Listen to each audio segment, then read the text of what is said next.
Ce prisonnier est vraiment étrange. Pendant les heures de repos, alors que les autres sont assis à discuter, lui s'entraîne comme un forcené. Quand vient son tour de préparer la bouillie, il remue avec acharnement pour muscler ses bras. Même sous une pluie battante, il maintient sa course quotidienne de 5 km. Son objectif n'est pas de s'évader, mais de se venger de son mari. Il y a peu, le mari de Kelly, John, a mystérieusement disparu, ne laissant sur les lieux qu'une mare de sang et un poignard aiguisé. La police a ensuite découvert une police d'assurance d'un montant considérable dont Kelly était la bénéficiaire. Elle a finalement été inculpée de meurtre et emprisonnée. Après son incarcération, Kelly a confié son fils à son amie Lisa. Lors d'une conversation téléphonique, un événement étrange s'est produit.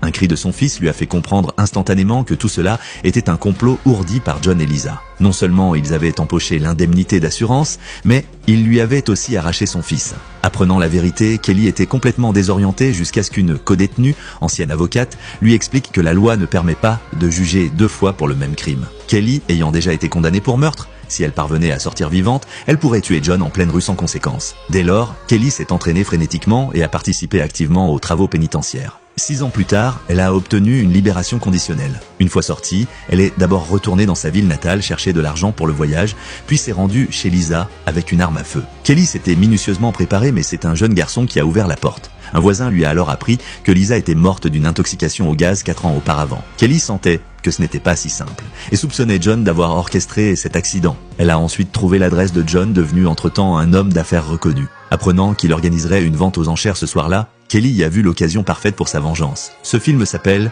Double Jeopardy.